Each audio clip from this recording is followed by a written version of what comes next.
Hello, I'm Mary Ito, and welcome to CRAM. CRAM is an acronym for Communicating Research and More, which is what we try to do on this podcast. A lot of exciting research and groundbreaking ideas never reach the public, but they have the potential to change the way we think and act.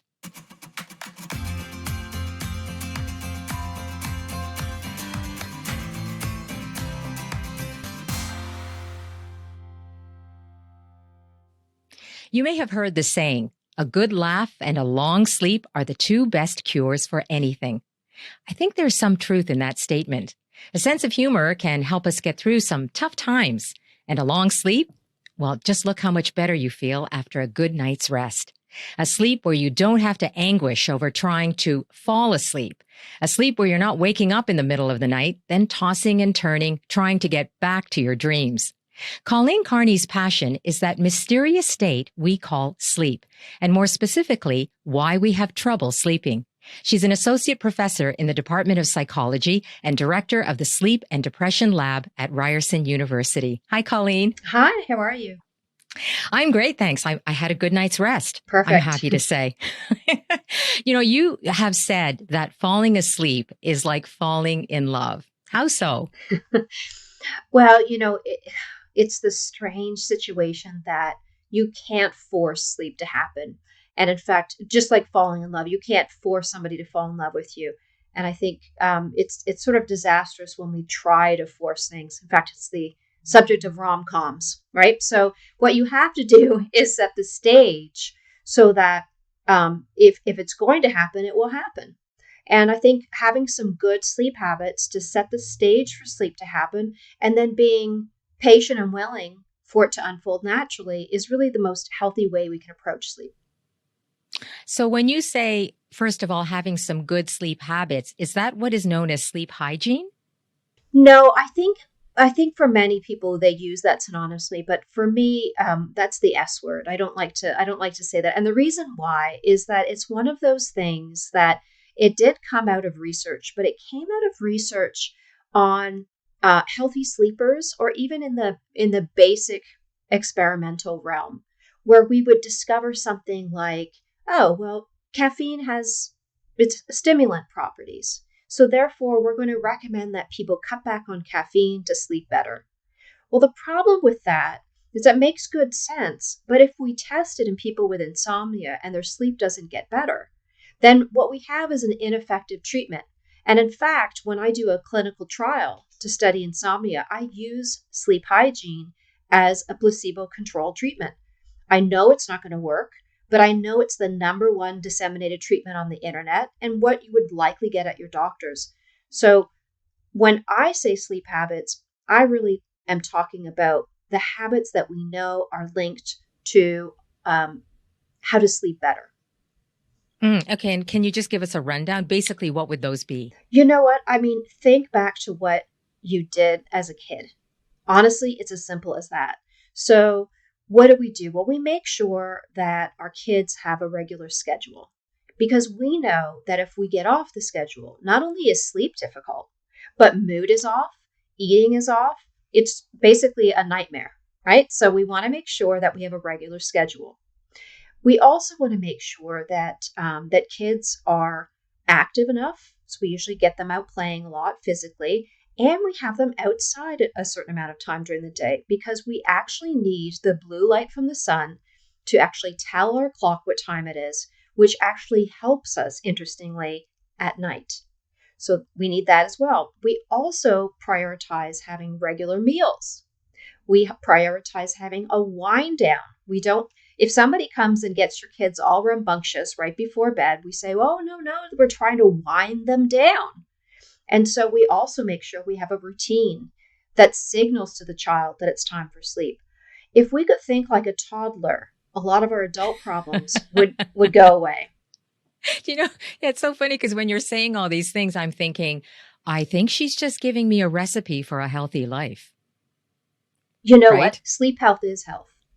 And unfortunately, we make eating and sleeping very complicated. It's not.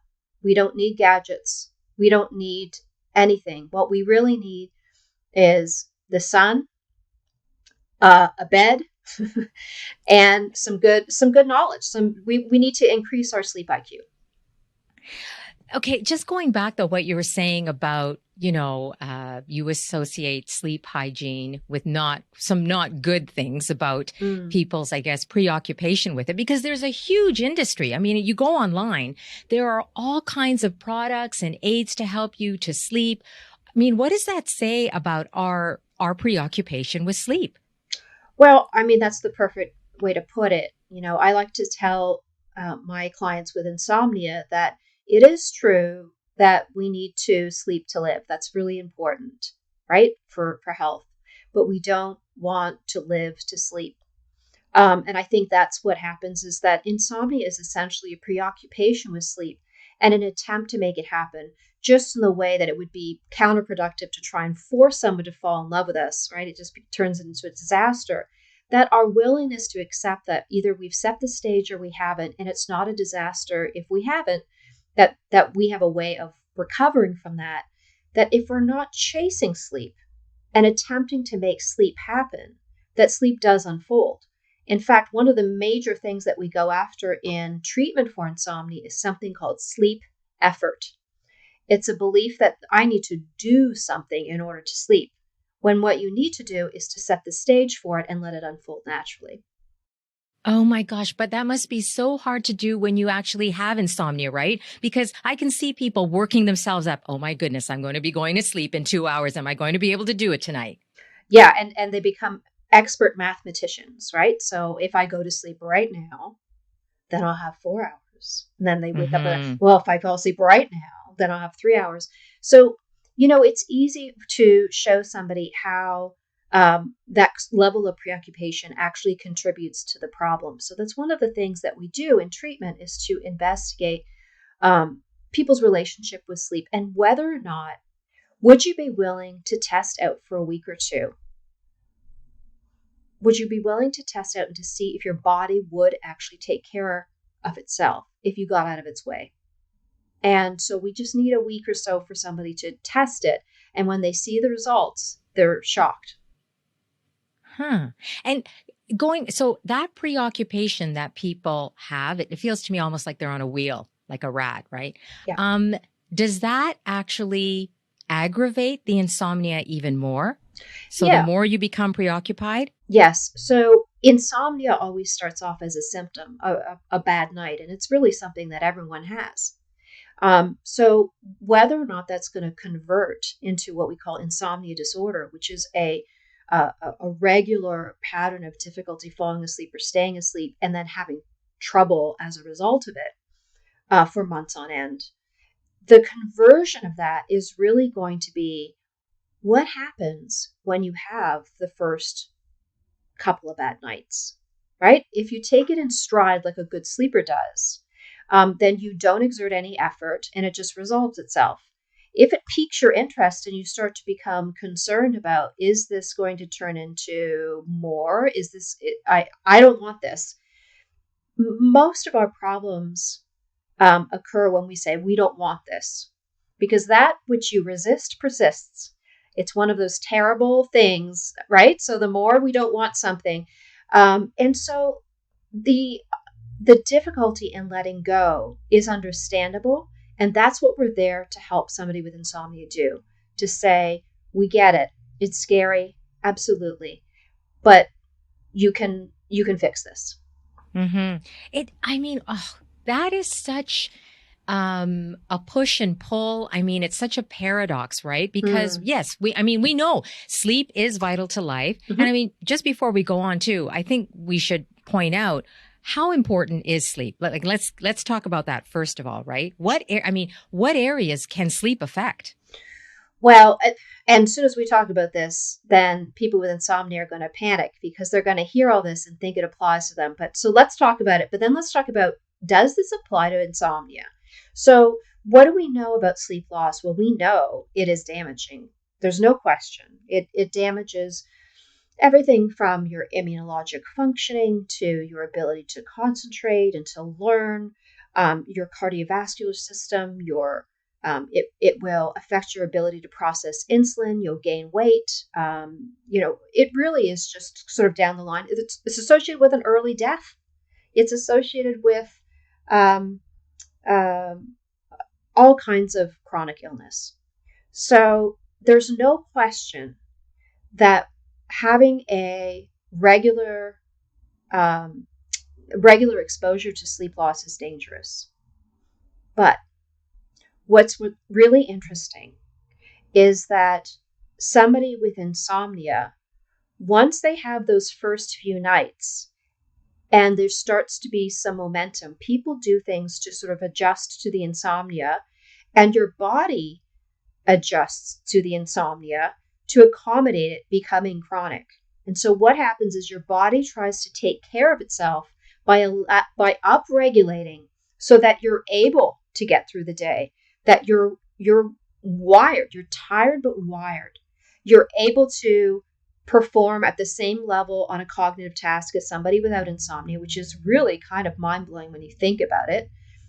They're actually able to stay awake during the day. And the types of risk factors that are associated with sleep loss for other people are not the same because they are physiologically different. What they are at risk for, though, is no surprise, and that is they are at risk for mental disorders. Because to carry around night after night after night with that frustration and desperation, it takes a toll. No doubt. Okay, can I stop you there, Colleen? Because that is really interesting, because then if the person is able to function and they don't even feel sleepy, but they're not getting a lot of sleep, then there not be a tendency to think, well, I can get away with this. I don't feel tired. I'm still able to function. And might they not then ignore the problem of not getting enough sleep? So no. No. The thing is that because sleep loss is threatening to somebody with insomnia, they will tell us that they can't function, that they can't pay attention, and are annoyed that when we test them, that they sometimes have a normal amount of sleep at night when we test them in the lab, that they, and there's reasons for that. It's not that they're faking it. And they're frustrated that we don't detect a level of impairment on those cognitive tests. There is not an increased risk for crashing cars. They actually do pretty well in the simulator. So what is going on? They're not making it up. It's just that their body is so upregulated to deal with the stress of insomnia that all the effort is going to just functioning. And so they are exhausted, but not sleepy. And the difference is that fatigue and feeling exhausted is one thing, but sleepiness is measurable. Sleepiness it means that you fall asleep quickly during the day, and people with insomnia don't have that. That's something they lose crossing over from when the early stages when sleep loss is very dangerous to when they cross over to insomnia disorder and it's chronic. Their body changes. So so you're saying, though, the possible outcome from that is a higher risk of perhaps a mental health issue. Is that right? If you keep on going that way? Yeah. And in fact, there's an independent risk factor for suicide because people they can go, I think it's on average 10 years without getting effective treatment for their insomnia. If you can imagine walking around with chronic insomnia for a decade, they're frustrated. And that's why it's $1 billion industry for sleep products, is that they're looking for a fix, not because they're impulsive, but because they've worked so hard to try to fix this. And they've perhaps even gone to their doctor and nothing is working. And when you say mental health disorders, what kind of mental health problems? Yeah, so some of the more reliable ones. So there was this study that followed people for a period of a year. At the first time point, they had no mental disorders, but they had insomnia disorder. And within that year, 25% of them developed major depressive disorder, depression. 25% developed an anxiety disorder. And about 10% went on to develop an alcohol or substance abuse problem, right? Which Makes sense because, oh, I'll just have a glass of wine before bed. And then you become tolerant to that. So then you have to have 2 glasses of wine, and it just takes its toll. So these are the main types of disorders that we tend to see in people with insomnia because they're worn out. But okay, but depression, and I don't know whether it would be other psychiatric disorders, but depression could also be a result, or sorry, could also cause insomnia, right? So, Mhm. how do you know which one causes which if, let's say, somebody shows up with both conditions? Yeah. So the good thing is that we don't have to know which one caused which. So when the way that we think about this is that the treatments are effective. You don't have to treat one before the other. Unfortunately, for many, many decades, people believed that insomnia was a result of depression. And there's much more evidence the other way around, especially since depression as a diagnosis has an insomnia disorder swallowed up within its criteria. So we probably have to change our diagnostic criteria for depression. But what's really important is we found that if you treat depression, there usually is left over a significant proportion of the insomnia disorder left for people, and that the leftover piece actually predicts that they will subsequently relapse. We also know that if you have an untreated insomnia disorder, that those people do less well in depression treatments. So they tend to be treatment resistant. So people started treating insomnia alongside the depression and finding out not only do you get better results, like the insomnia does go away if you effectively treat it, but you get better results on the depression measures. So it's overall better to treat both. And you said that there's a suicide link as well There with is. insomnia? Yeah, absolutely. So, again, people used to think that the link was solely there because of depression. But even if you control for depression and people who do not have depression, that um, not only is there a risk, but if there are many medications that people take for insomnia disorder that can be lethal in a suicide attempt. And if we see an increased rate of alcohol abuse in that particular group, then we have to be even more concerned. So, insomnia has gone from this sort of nuisance, it's just a nuisance condition, or it must be caused by depression, to now people understanding no, this is important in its own right. It's easily treated. We have effective treatments. And it doesn't matter if somebody has another disorder, that it's old thinking to think that you can just treat the other disorder and the insomnia will go away. It's not true. Hmm.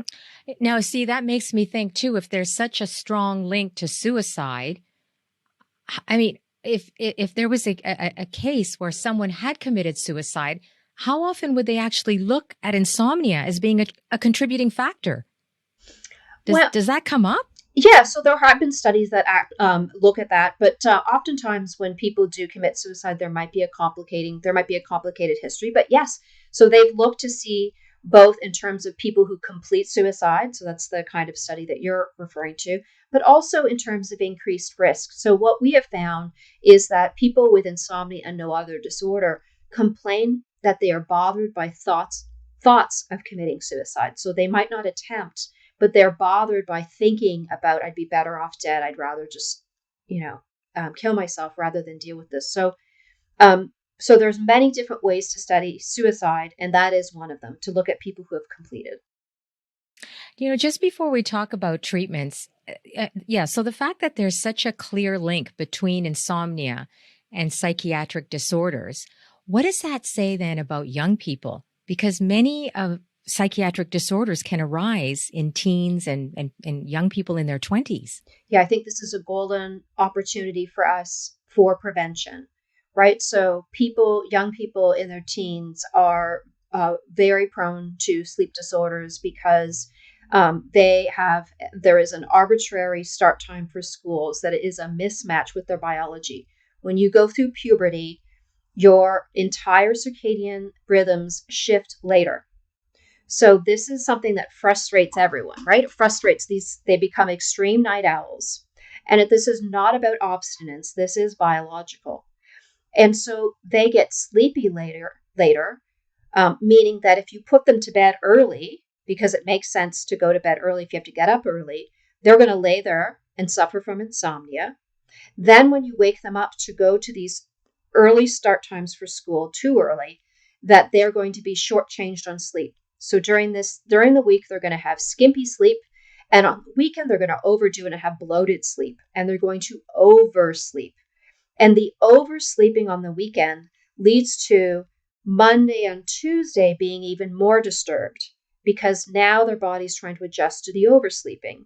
So they are in a continuous cycle of poor sleep, which then puts them at risk for other psychiatric disorders. So this is why I actually developed a free treatment app as a result, because what we also know is they don't complain about their sleep. It's the parents that complain about the sleep of teens. The teens themselves don't, because as long as they get that sleep in on the weekend, then they think everything is fine. And it's not.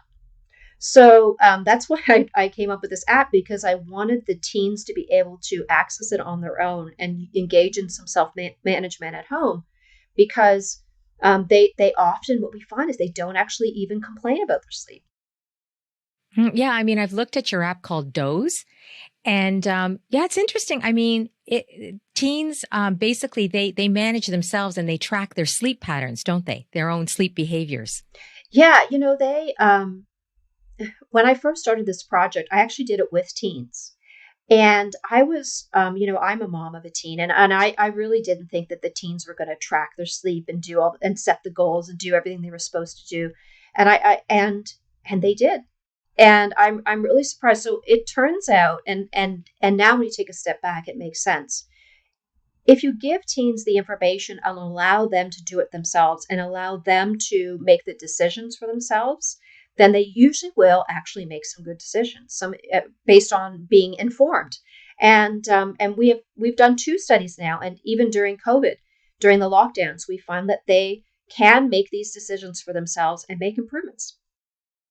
Do you think, though, a lot of people don't take it seriously because this problem has existed for so long? We just think, teens, they'll sleep in on the weekends and they're just whatever. They're lazy. They stayed up late. They were playing games and now they don't want to go to school in the morning. And we don't really take it seriously. Yeah, I mean, I think there's probably 2. I would say most people, that's true. And then there's the parents who get really, really anxious about their teen sleep pattern and try to force a pattern that actually makes it worse. And then there's conflict and a lot of butting heads. So I think that there's probably 2. But yeah, I think there is this tendency to think it's not a big deal. But with the vulnerability to the mental health disorders, that's why I'm particularly passionate about making sure that there's some options for them out there, because there are a number of large preventative trials right now where we're trying to treat their sleep and give them tools for sleep to prevent other illness from happening.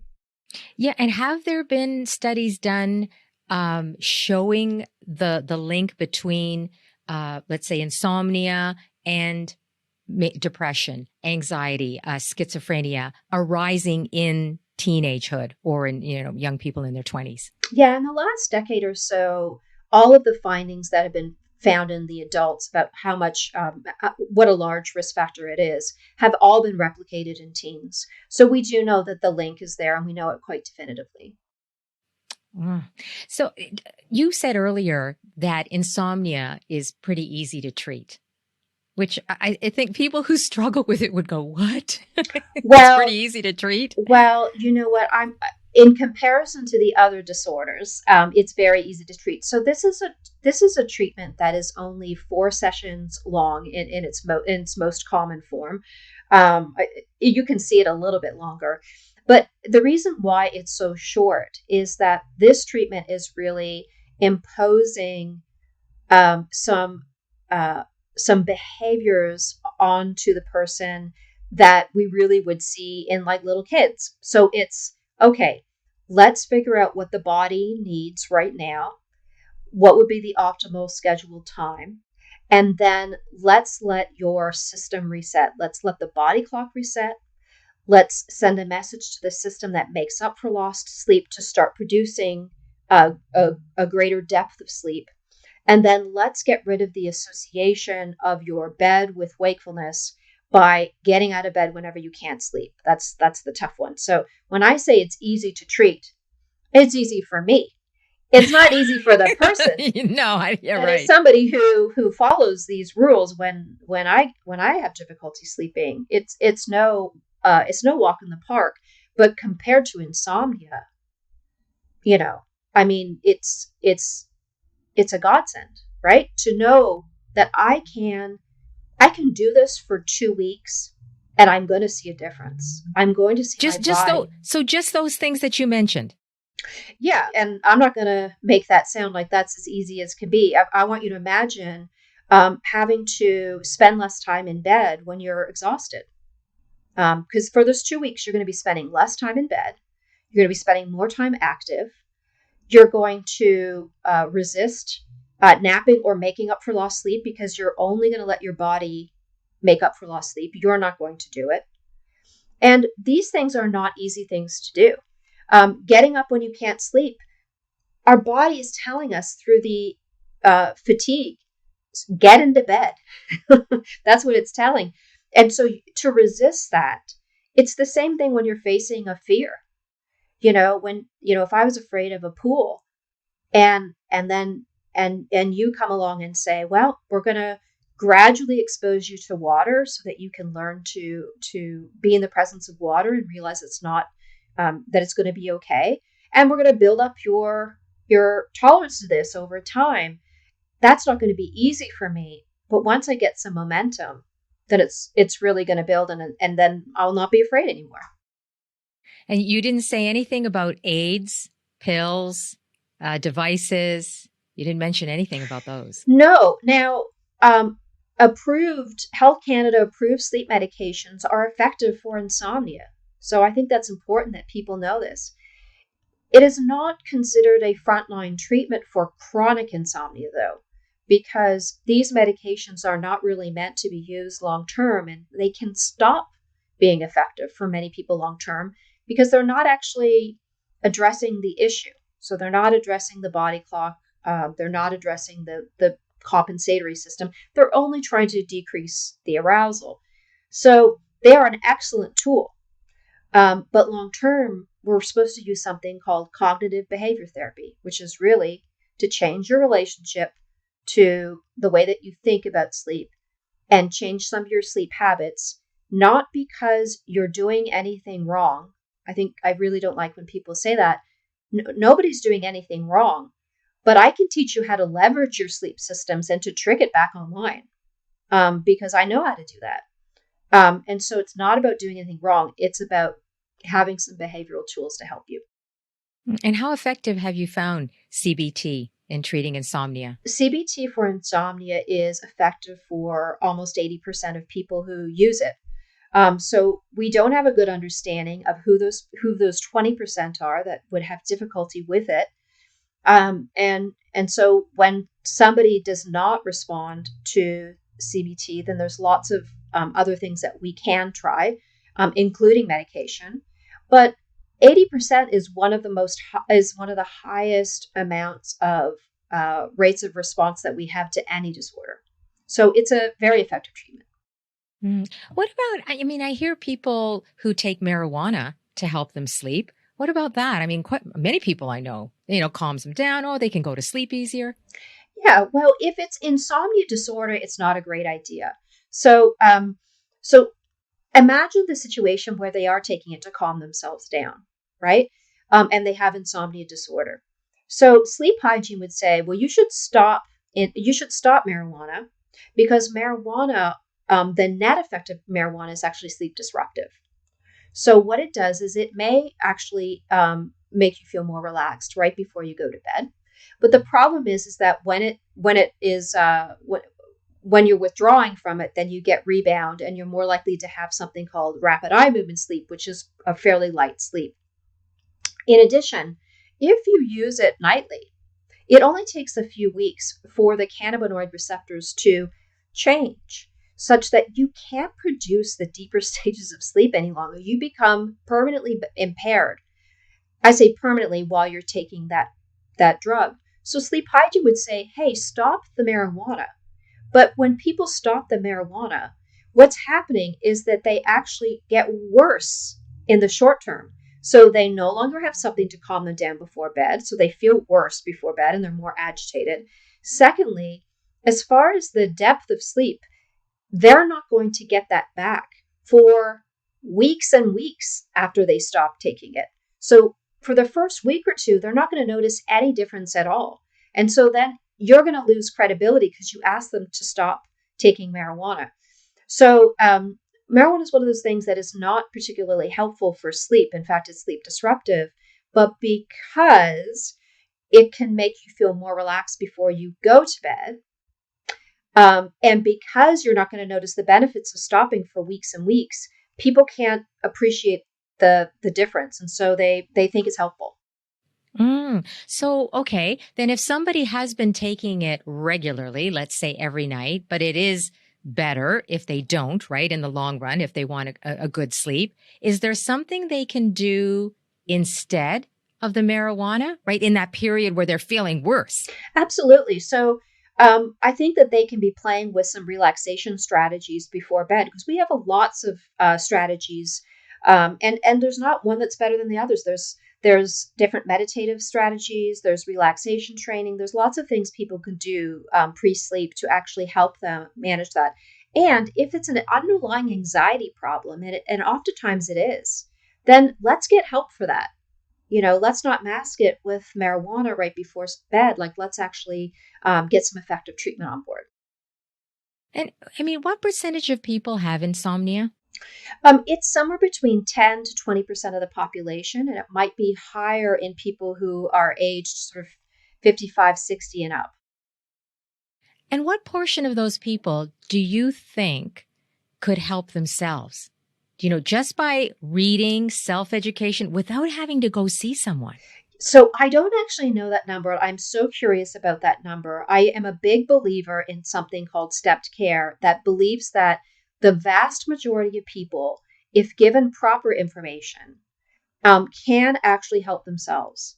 And that only a certain proportion would actually need to go to the step up where they actually would talk to a mental health provider to get some more specific help in the treatment. And I think it would really be more like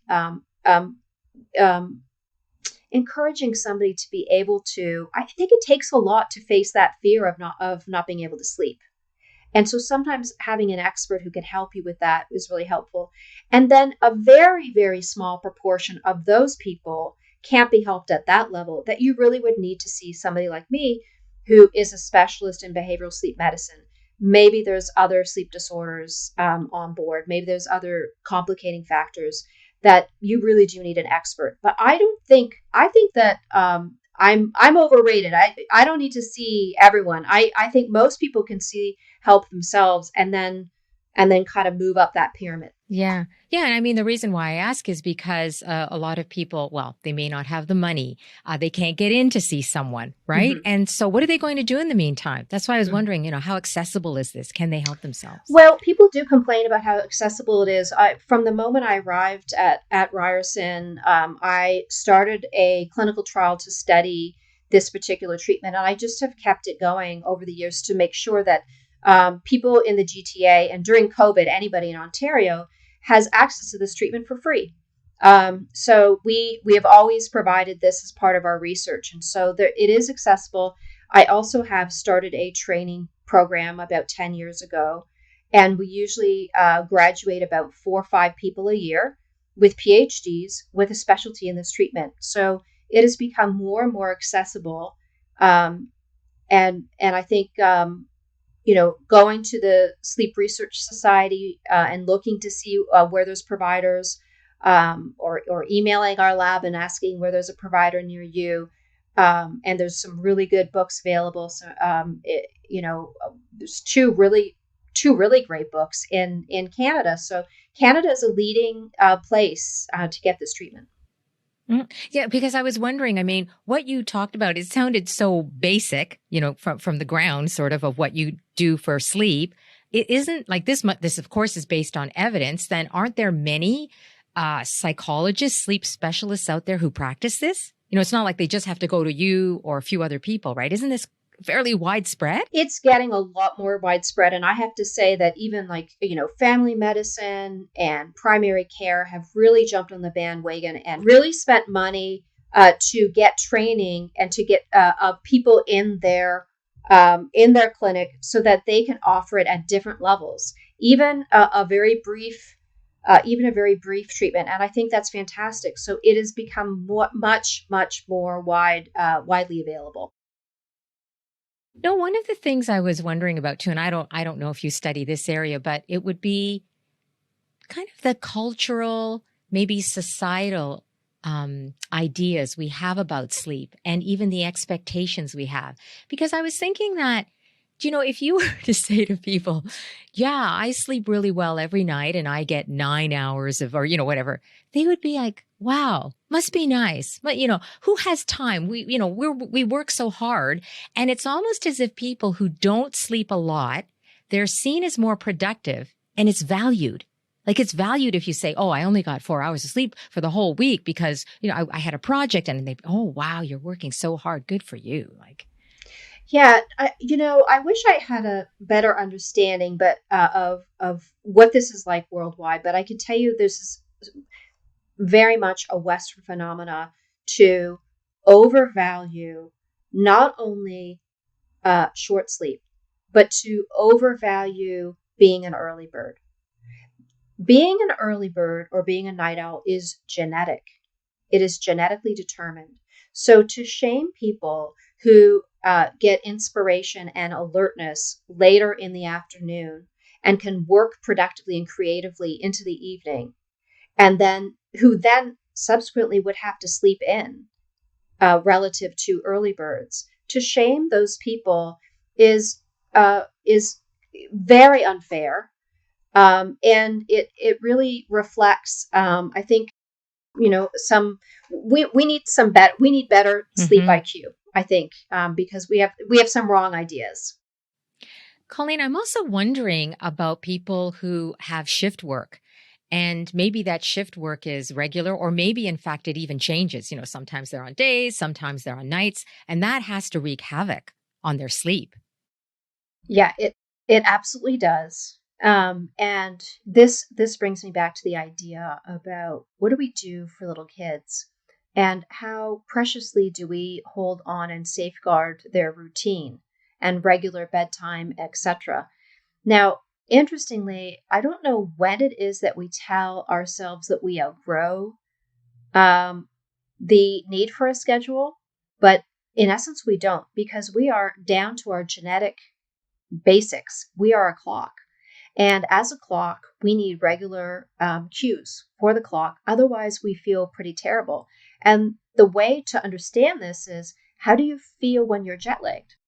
So jet lag is not about air travel. It's actually about a mismatch between our biological clock and the cues that are out in the environment. And it takes several days for us to feel normal, to be able to eat on time, to be able to sleep on time, get up and not feel like you're going to fall asleep during the day. So those physiological things that you feel during air travel, during jet lag, are the same physiologic forces that are exerting themselves when you do shift work. And people think because they can nap to try and make up for it, that they are escaping all the consequences. But all of the sleep loss literature that does not apply to insomnia, but applies to all kinds of other disorders, applies to shift work. And they are, in fact, at greater risk for cancer. Among other things? Among other things. All the terrible stuff, the cardiovascular disease, the accidents, the stroke, the heart attacks, weight gain, memory problems. These are all of the problems that are associated with shift work, depending on the nature of the shift. Yeah. Oh my goodness. Well, that's a terrible situation to be in when you don't have a choice. Exactly. When you have to do shift work. Exactly. Yeah. Now, people who are extreme night owls can be exceptions to this rule if they're working nights, because the shift for a night shift might not be too far off of their sort of biological ideal. But generally speaking, most people cannot deal with shift work, physiologically speaking. But because they train themselves to cope with the consequences and to not complain about them, to manage them, they think their body has adjusted, and they'll tell me they've adjusted, but they have not adjusted out of those diseases that they're at risk for. You've done so much interesting research in many different areas of sleep. I'm just wondering, is there one or probably many areas that you are still interested in researching and you're just, I've got to find the answer for that. What's that key that's going to unlock that mystery? I am the most curious person you will ever meet. So there are so many questions. One of them, of course, is that I want to know, that's not good enough that 80% respond with CBT. I want it to be 100. I want to understand how I can help those other people. And so I think, that's one area that I'm working in quite a lot. I will continue to work in the area of training and making sure that this treatment is widely available. So I want to know, how can I train better? How can I make it so that you feel more confident to develop this new treatment? And then the one that's really close to my heart, and the reason my lab is called the SAD lab, it's the sleep and depression lab, is that I want to understand, why is sleep antidepressant? So how is it that you can manipulate somebody's rapid eye movement sleep and get an antidepressant response? How is it that I can use CBT for insomnia and get an antidepressant response? I want to understand, what is it? And in fact, this is literally the question that got me involved as an undergraduate at U of T many, many years ago. That was the exact question that got me into this particular field. And I still am so passionate about it today. So, sorry, do you mean to say, what is the actual physiological mechanism that's going on in the body to create that antidepressant response? Is that what you're interested in? Yeah, I want to know why it works, because some people have said, oh, well, you sleep better, you feel better. Well, that's definitely But not why? it. Yes, and that's not it either. Like, so it's not just that people, because otherwise they would recover after we treat their depression, and or people, we would never have to touch depression. Why not just give them 4 sessions of CBTI and then we're done with it? No, that's not it. So, what is it about depression and insomnia? What is it about the link? How do we understand that? And there's probably multiple ways to understand that, but that's actually the passion of our lab, and all of our work is really wrapped up in that. Do you know, I kind of twigged on to what you said earlier. You said, sometimes when I have difficulty sleeping, this is a hard thing. I can easily say it, but it's a hard thing to do. Do you actually have trouble sleeping very often? So I would say that every once in a while I do, I'm somebody who is of a certain age, and so I'm going to have some sleep problems every once in a while. I think the difference is that because I do know an awful lot about sleep, it's not going to become chronic, right? So thankfully, I don't have to suffer from a sleep disorder, because I do know the tricks to kind of get around it. And so I think that does make me, I do empathize with people that we see. I do know that they're awfully courageous and hardworking to go after and face their insomnia and try and find a solution for it. Because, every once in a while I'm going to have a bad night too. Yeah. Do you know, I just want to end off and tell you one little story because it really hit home before this interview. I was talking to a friend of mine, and she said she went into a meeting. And she said, I know that I can be a little defensive if there's any kind of criticism laid out by my boss about, my field. And so this happened during the interview where some criticism was made. And she said, it's really interesting because normally I would get my back up and I would then respond in a certain way. But for some reason that morning I didn't. And I took it really in stride. And I really liked the way I handled it, but it was so not like me, she said. And then she said, and I thought about, well, what was different that morning? And I realized I'd had a really good night's sleep. And I woke up and I felt really good. And I could tell, like I just was in a very good mood. And that's how I went into the meeting. And I mean, who knows? Was it the good night's sleep? I don't know. But I did think it was interesting that she pointed to that seemed to have made a difference to her. And that's just one day, right? And one sleep she's talking about. I think we have this very interesting relationship with sleep. And I think that I talk all the time with clients about, one bad night and that's going to ruin your day or even your week. And one good night, that's all I need to have a great day. And one of the things we try and do is break down that association. And in order to break down the anxiety about sleep, is we say, the fact of the matter is that you could have a great night's sleep and somebody could like pile a load of papers and say, all right, file these or whatever. People don't seem to care to protect your beautiful day because you had a beautiful sleep. So can we take sleep loss in stride and say, I'm going to be okay. I'm going to take good care of myself today because I had a rough night. But I'm going to get through this and I trust my body to do it.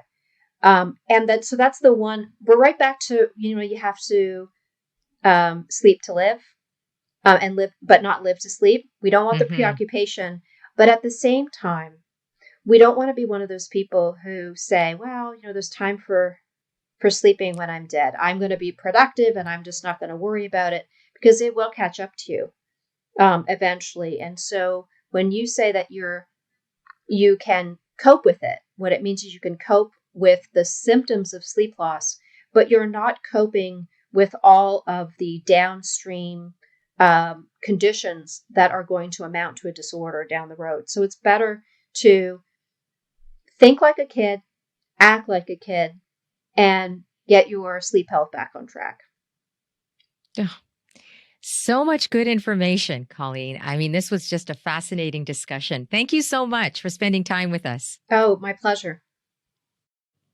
Colleen Carney is an associate professor in the Department of Psychology and director of the Sleep and Depression Lab at Ryerson University in Toronto. If you're interested in her work, including the free Doze app to help teens with their sleep, as well as the 2 books that she mentioned, you can go to our show notes. And please follow us on Twitter, Instagram, and Facebook at Cram Ideas. Thanks for joining us today. See you next time.